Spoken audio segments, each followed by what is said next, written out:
In book after book, throughout the Hebrew Bible, it is by miracles that God makes himself known to his chosen people,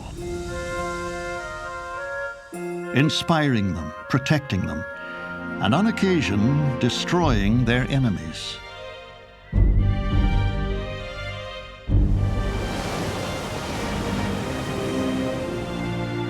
Why then does the Bible never use the word miracle in describing these spectacular events? Are the miracles of the Bible merely stories, or did they actually occur? And can they be explained scientifically? Plague number 1, the Nile turning to blood. Well, it's not literal blood. The Nile turns red, and the red is the crimson tide, the red algae, carrying the anthrax bacterium.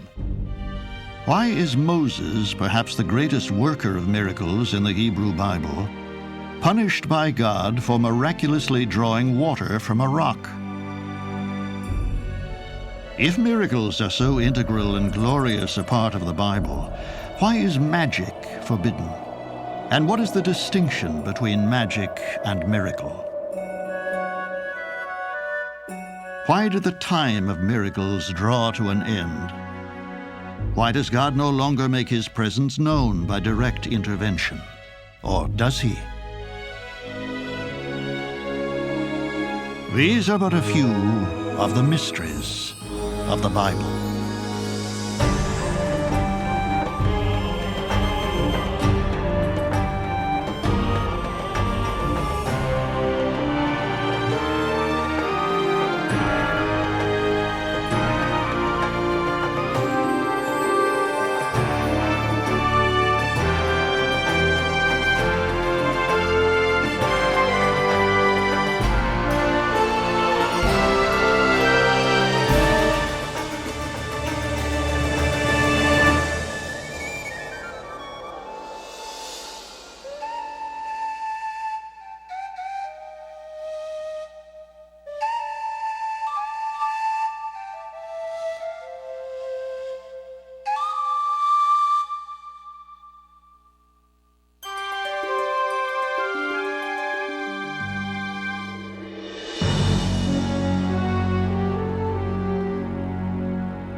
Over 3,000 years ago, the people of Israel suffer in their Egyptian bondage, slaves of a tyrannical Pharaoh.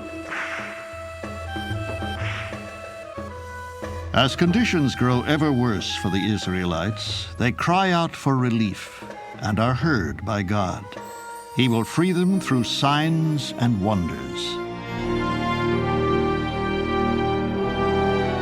He chooses Moses to lead his people, revealing this role to him by speaking from a bush that seems to burn, but miraculously is not consumed by the flames rising from it.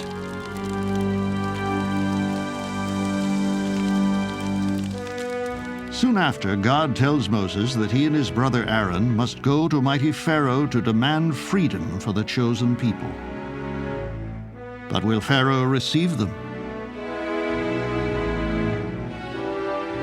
If Pharaoh says to you, "Identify yourselves by a miracle," then tell Aaron to take his staff and throw it down in front of Pharaoh, and it will become a snake.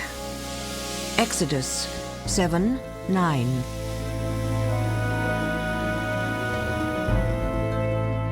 Aaron performs the wondrous transformation, but Pharaoh is contemptuous. His magicians easily duplicate this feat.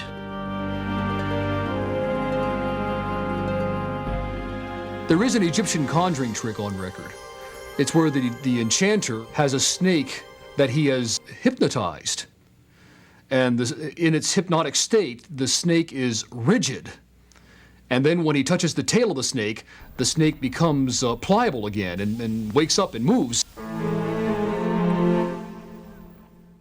But Pharaoh's satisfaction is shaken by what happens next, something his magicians cannot duplicate or explain. Each one of them threw down his staff, and they became snakes. But Aaron's staff swallowed theirs. Exodus 7, 12. The snake of the Israelites swallowing the snakes of the Egyptians is clearly a miracle, and a warning Pharaoh would do well to heed, but he does not. The people of Israel remain slaves of Egypt.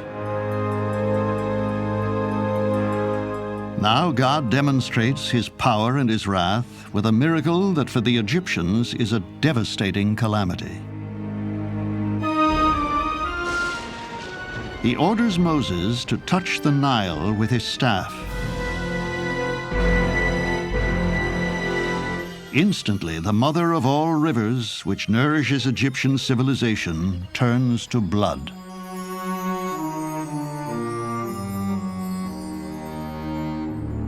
Despite this horrifying spectacle, Pharaoh still refuses to free the Israelites.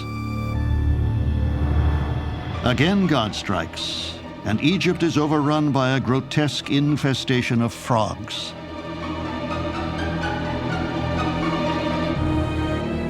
Still, Pharaoh will not relent. And so God sends disaster after escalating disaster to ravage Egypt. Insect armies pillage the land, leveling crops. Lethal hailstorms torment people and livestock. A deadly disease races through the cattle herds. The people themselves suffer and die a torturous death from excruciating boils. Finally, the daytime sky turns black. With the plagues, the Lord attacks not just Pharaoh and his people, but their gods, including Osiris, the god of the Nile, Geb, god of the land, and their supreme deity, Re, god of the sun. And now the 10th and last plague attacks the Egyptians' god on earth, Pharaoh himself. He is considered divine. So too is his firstborn son, the heir to the throne. Pharaoh's son dies, as does the firstborn child of every Egyptian. Did these plagues actually occur, or are they merely stories, invented many years later? So biblical writers, let's say, were very interested in the idea of miracle. Because miracles are a way to convince human beings, to convince the people of Israel that God is acting, that God is interested in them. Modern investigators believe the plagues may very well have occurred, perhaps as manifestations of anthrax, a deadly disease common in marshy areas. Plague number 1. The Nile turning to blood? Well, it's not literal blood. The Nile turns red. And the red is the crimson tide, the red algae, carrying the anthrax bacterium. One of the first things the anthrax-laden algae will do is it'll kill the fish. Now, as most folks know, frogs lay eggs by the tens of thousands. There are no longer any natural predators for those millions and millions of frogs' eggs. And so the natural result is that they hatch in vast numbers. They denude the banks of the river of their natural food supplies, and soon they die in vast numbers. The next natural link within the ecosystem will be the gnats and flies that consume the bodies of dead animals. The cattle, perhaps bitten by these insects, begin to perish of the anthrax disease. Now, anthrax is characterized by boils on the skin, infectious boils, and lesions in the lungs. And so eventually this plague on cattle leads to boils on human beings, and eventually perhaps killing vast numbers of Egyptians. But if the plagues are purely natural events, what is the explanation for one particular significant detail? The one that makes me stop and think deeply is the death of the firstborn. all the other 9 plagues, they come together in a series. But the death of the firstborn leaves me saying that must be a miracle. What disease would strike down just a boy or a girl who was the first out of, say, 3 children or 5 children? With the death of his son, the anguished Pharaoh finally relents. The people of Israel are finally free to go to the land promised them by God. For many scholars, even if the deaths of the firstborn can someday be explained scientifically, the plagues are made miraculous by their occurrence at just this moment in history. There are attempts to explain away the occurrence of the 10 plagues as just a luck of timing. But we can clearly see God's presence in the remarkable conjunction of events that liberated this tiny, powerless people from the most mighty empire in the world at the time.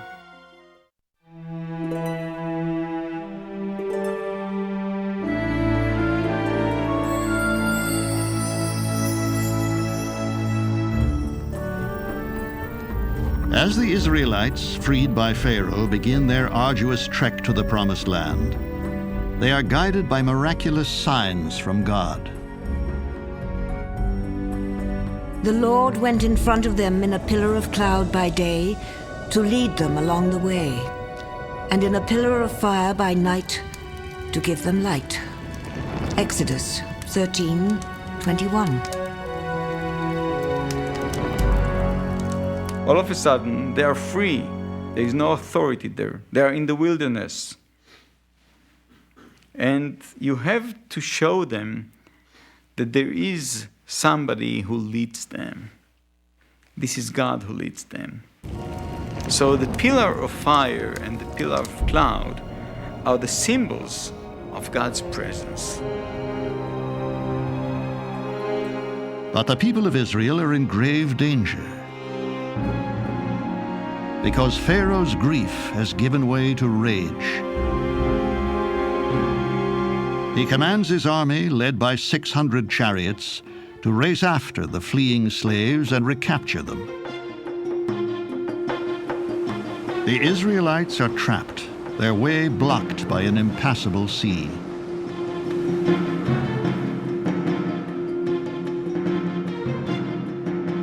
Then the Lord said to Moses, "Stretch out your hand over the sea and divide it, that the Israelites may go into the sea on dry ground."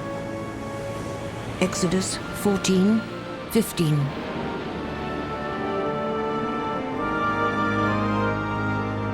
Wondrously, the waters part, and thus the children of Israel cross to safety. But the pursuing Egyptians are not far behind. Again, the Lord tells Moses to raise his staff. Now the sea rushes back, and the Egyptians are swept to their deaths.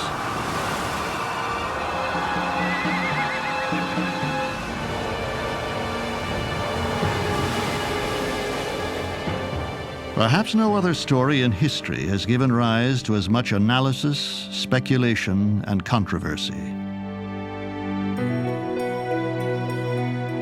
In 1985, the miracle of the Red Sea still made headline news.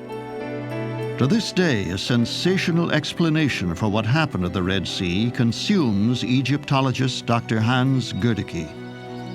The former chairman of Near Eastern Studies at Johns Hopkins University, he has spent 30 years unearthing scientific evidence which he feels proves that the miracle is anchored in historical reality.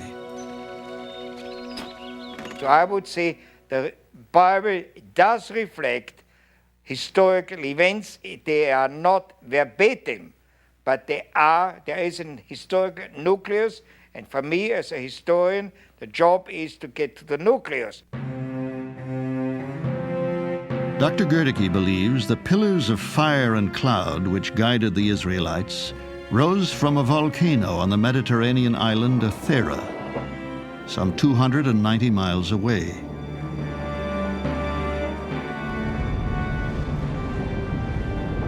Modern volcanologists calculate that the volcano on Thera spewed columns of fire and smoke more than 50 miles into the sky. At that height, the Bible's pillar of cloud and pillar of fire could easily be seen as far away as Egypt. The same volcano, says Dr. Goedicke, also caused the parting of the waters. Not of the Red Sea, as is commonly believed, but of a shallow lake called the Sea of Reeds. Although much of what Dr. Goedicke proposes is controversial, all scholars agree about the Sea of Reeds. The body of water that Israel crossed is not called the Red Sea by the Hebrew Bible. It's called the Sea of Reeds. The Sea of Reeds is thought to be one of a string of shallow lakes lying 175 miles northwest of the Red Sea. The fleeing Israelites may well have planned to simply go around it, until they realized the Egyptian army was in pursuit. In an attempt to establish a defensive position, according to Dr. Goedicke, they encamped on relatively high ground. The Egyptians, preparing for the assault, lay below them. Then the distant, smoldering volcano, which had produced the columns of smoke and fire, exploded. Volcanologists estimate that a 16 cubic mile mass of earth, rock, and lava was hurled miles into the sky. When it fell, it created a monstrous tidal wave. A wave scientists have calculated exploded out of the Mediterranean and swept southeast across the Nile Delta. They estimate that the wave covered the nearly 300 miles in less than an hour. It hit Egypt at the exact point where Goedicke believes Pharaoh's troops were camped. As the Egyptians fled before it, the Lord tossed the Egyptians into the sea. The waters returned and covered the chariots and the chariot drivers, the entire army of Pharaoh. Exodus 14:27.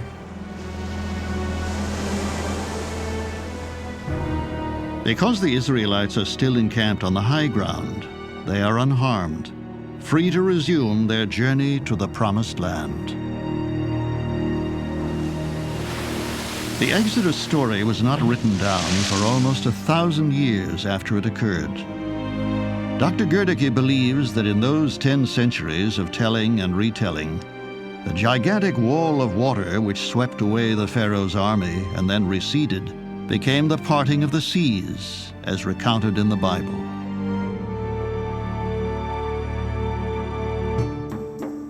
Some critics say that the volcanic eruptions do not coincide with the accepted dates for the Exodus. But again, whatever the cause, it is the precise timing of the receding and returning waters that marks them as miracles. God's direct intervention in the history of His chosen people. The great Exodus, which begins with these miracles, will end with one having tragic consequences for the worker of miracles, Moses. Early in their great journey deep in the desert wilderness, the people of Israel find themselves desperately short of water. At God's direction, Moses strikes a rock with his staff, and water pours forth.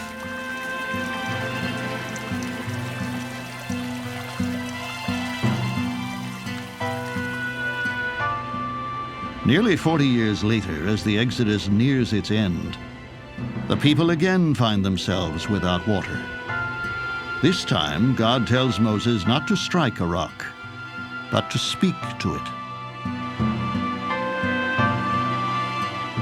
Perhaps acting out of impatience, Moses disobeys God, and instead of speaking to the rock, strikes it. Again, abundant water pours forth, and the people are saved. But for what seems a minor transgression, Moses will suffer a terrible punishment. Because you have not firmly trusted in me so as to vindicate my holiness in the eyes of the people of Israel, you shall not lead this assembly into the promised land. Numbers 20:12.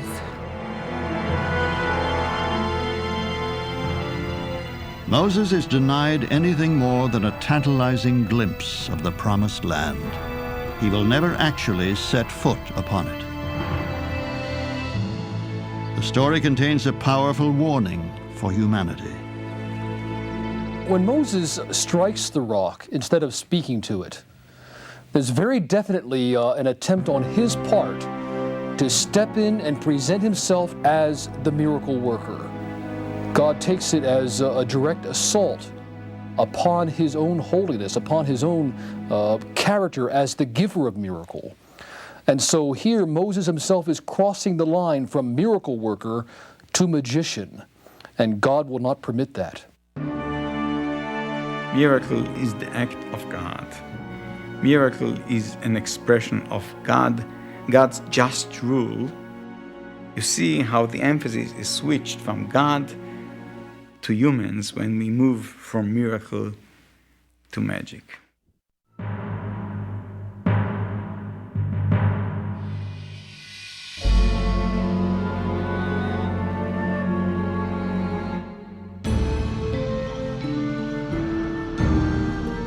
The Hebrew Bible, filled with rules and laws for the people of Israel, contains no clearer prohibitions than the ones forbidding the practice of magic.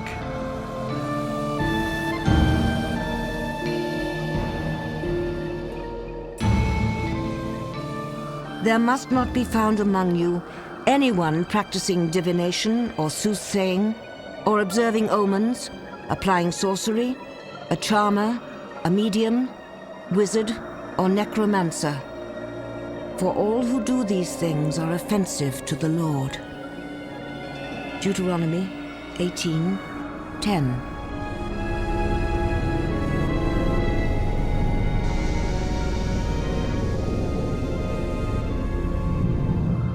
In the Bible story, magic is not an equal.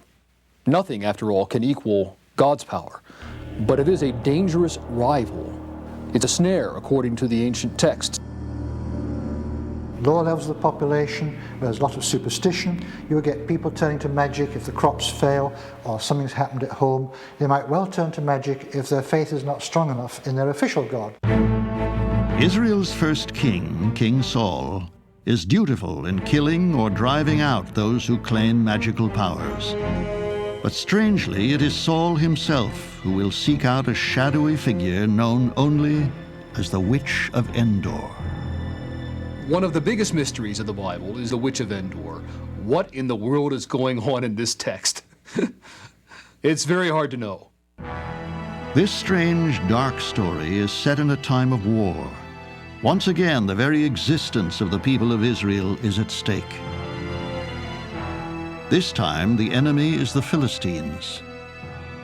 The Philistines assemble what seems to be an overwhelming force on the plain of Shunem, 60 miles north of present-day Jerusalem. They are prepared to crush the Israelites in a battle almost certain to occur the next day.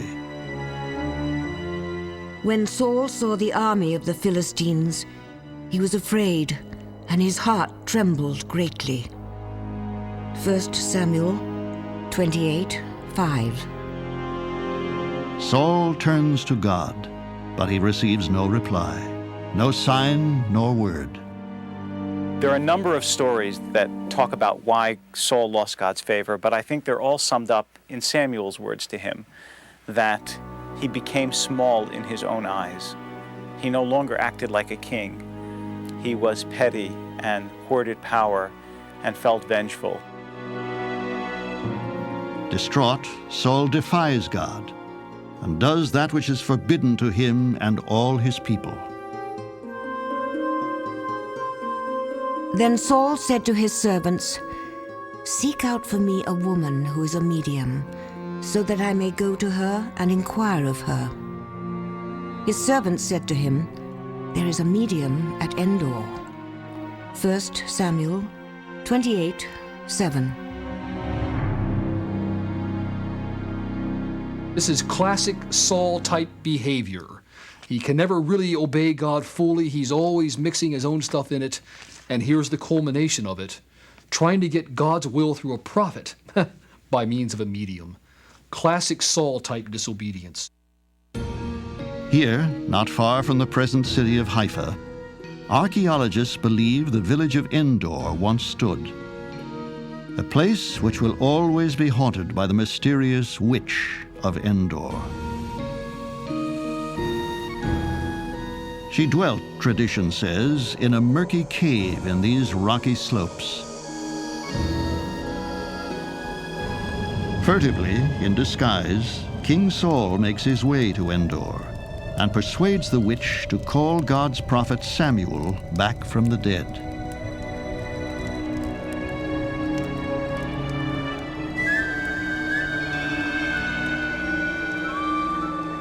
Perhaps because such practices are forbidden, the Bible does not describe how the witch summoned Samuel, but suddenly his ghost appears.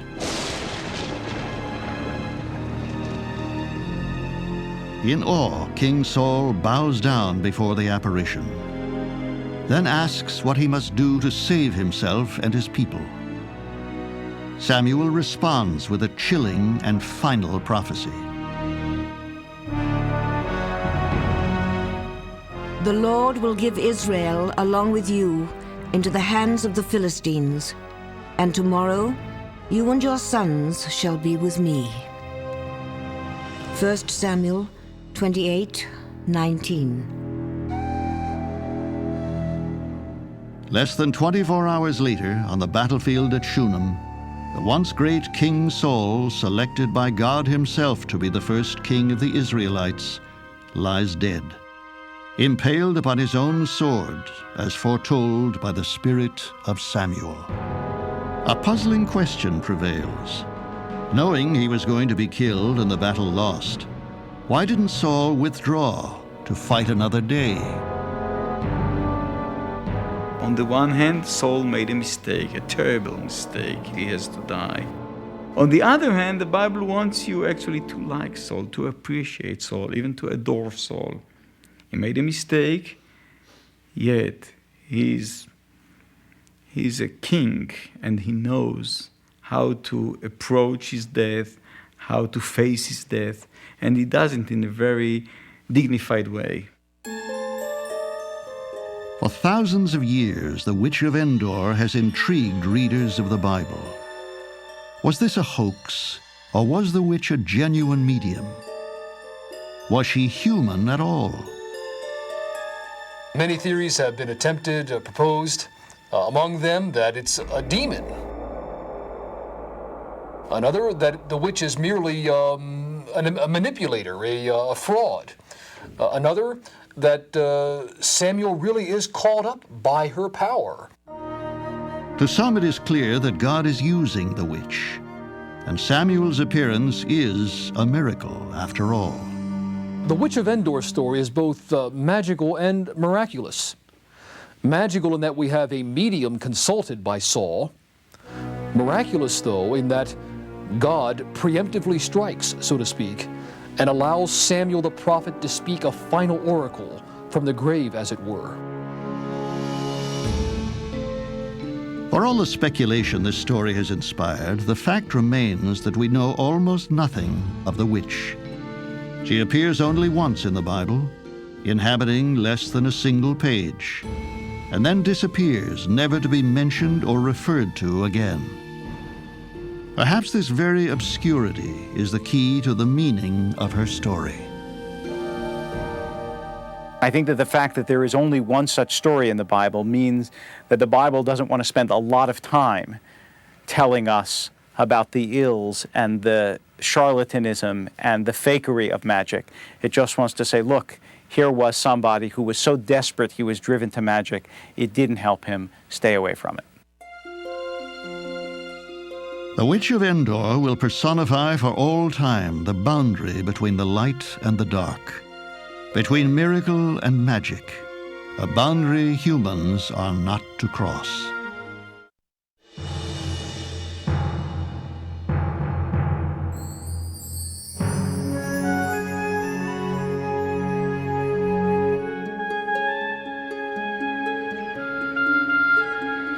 Despite the Bible's prohibitions against rituals and spells, in the years following the death of Saul, the people of Israel persist in the practice of forbidden magic. Almost always, this magic is associated with the worship of a myriad of pagan gods, rather than the one true God of Israel, the God of Abraham and Moses. Then, approximately 200 years after Saul, a new prophet appears, who will strike a fatal blow against the pagan gods.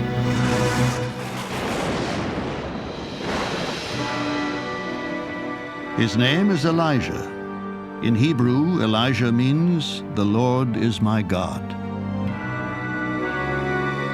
Elijah's unique role is foreshadowed in part by his having no apparent connection to any who have come before him. Most people in the Hebrew Bible are introduced by means of the patronym, that is the name of their father. So it's so-and-so, son of so-and-so. We don't have that for Elijah. All we have is that he's identified as Elijah the Tishbite.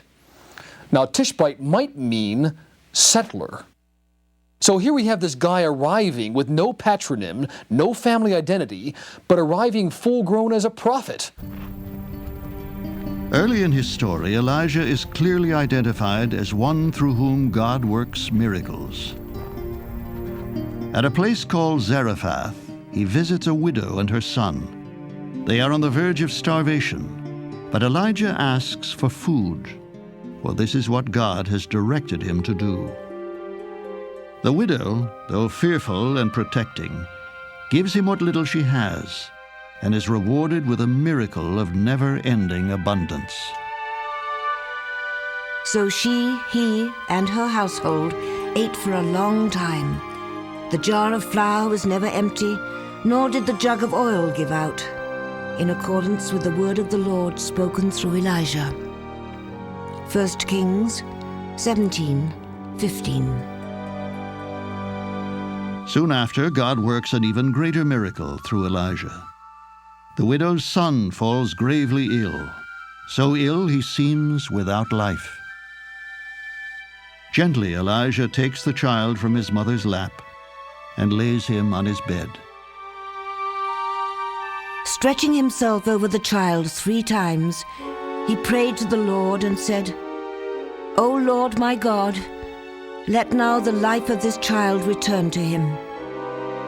The Lord heard the prayer of Elijah. The life of the child returned. The woman said to Elijah, "Now by this I know you are a man of God, and that the word of the Lord coming from your lips is true." 1 Kings 17:21. Affirming the widow's belief in the power of the God of Israel is only a precursor to a mission of historic proportions. Elijah will restore the faith of a nation. He has emerged at a critical time in the history of Israel, for Israel is now ruled by King Ahab and his queen Jezebel. A powerful, scheming woman, Jezebel worships the pagan god Baal and promotes his cult among the people. Monotheism, the worship of one God, seems gravely threatened. Monotheism is something that we live with, and we are trained since we are born to believe that there is just one God, one and only God. But for people in that times, in the ancient times, they knew about many gods. We know about Baal, we know about Asherah, we know about many other gods. And the people of Israel were familiar with these traditions. And the monotheistic idea is a revolutionary idea. And you have to prove it again and again.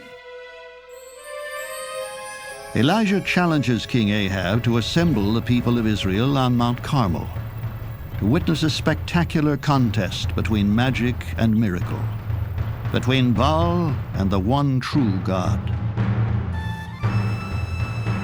On one side stand the 450 prophets of Baal.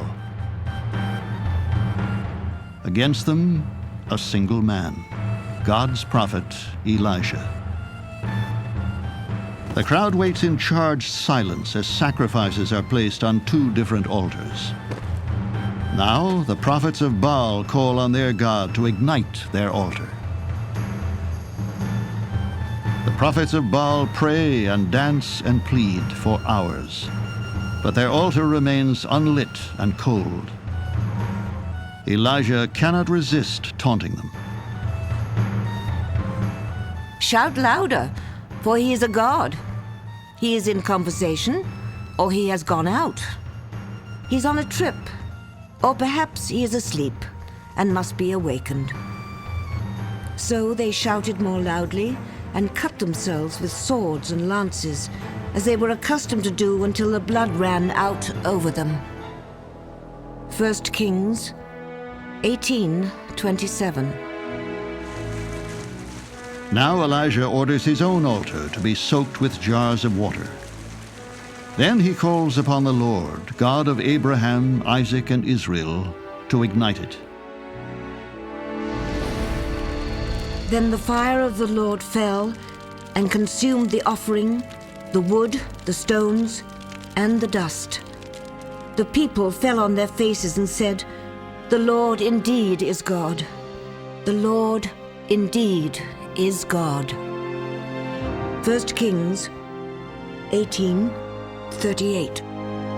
One of the remarkable passages of the Bible is that after there is this great miracle and the prophets of Baal are scattered, instead of the Israelites saying, "Wow, what a phenomenal miracle," what they say is, "The Lord is God."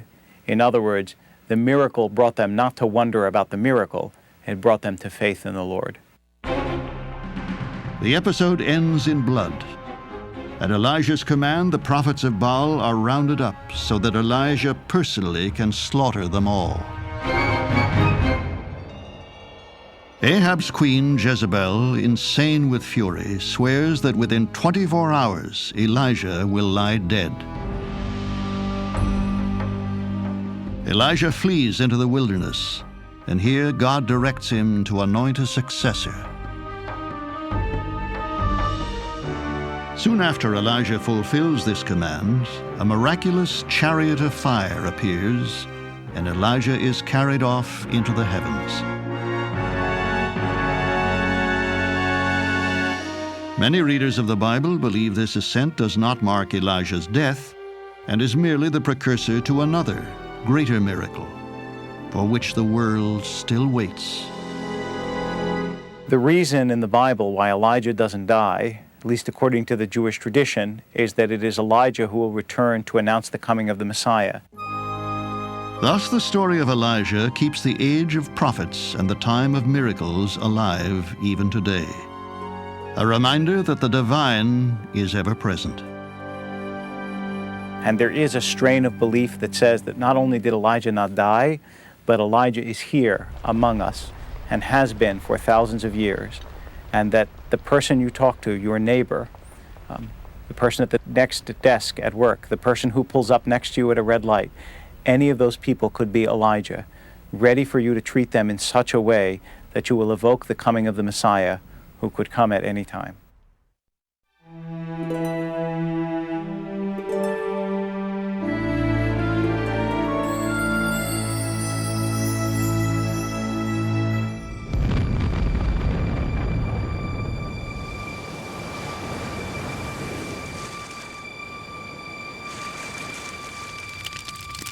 To many who study it, the Bible, filled with signs and wonders, is itself miraculous. Well, you know what's the biggest mystery for me? What's the biggest miracle for me? Biblical literature. Literature that was written 3,000 years ago, and yet it's much better, much more sophisticated, much more artistic than any other piece of literature I know. What is miraculous about it is that that bridge was given us between heaven and earth. That somehow in our struggles with God we helped create that bridge, and that it still serves thousands of years later as a means by which human beings and God can contact one another and understand one another. And yet nowhere in this miraculous book of miracles, the Hebrew Bible, does the word miracle occur. So there is no word in biblical literature for miracle. The word nes, which we use in later strata of the Hebrew language, does not appear in the Bible in that meaning. Many believe this is because God rules all of nature at all times. Both the extraordinary and the ordinary are his doing, proof he made the world and is the one true God. I think that the greatest miracle in the very beginning of the Bible, the creation of the world, that's God's biggest act. That's the greatest miracle. Look, all other miracles are like an additional brush stroke of the painter who completes and corrects his painting. In the beginning, God created the heavens and the earth. God said, "Let there be light," and there was light.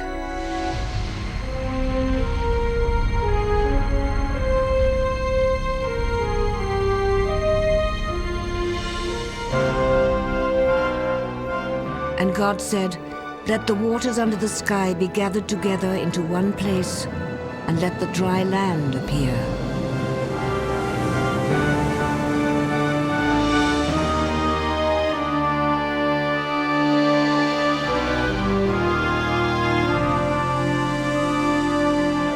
Then God said, "Let the earth put forth vegetation."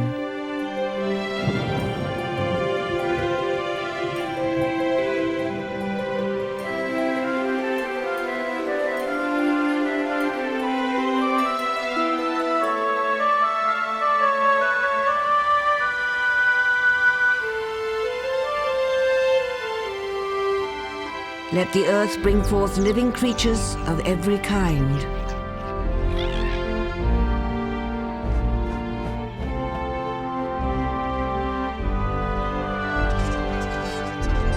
God created humankind in his image. In the image of God, he created them. Male and female, he created them. Genesis chapter 1. There's a miracle in the rising of every sun. There's a miracle in the lapping of every wave on the shore.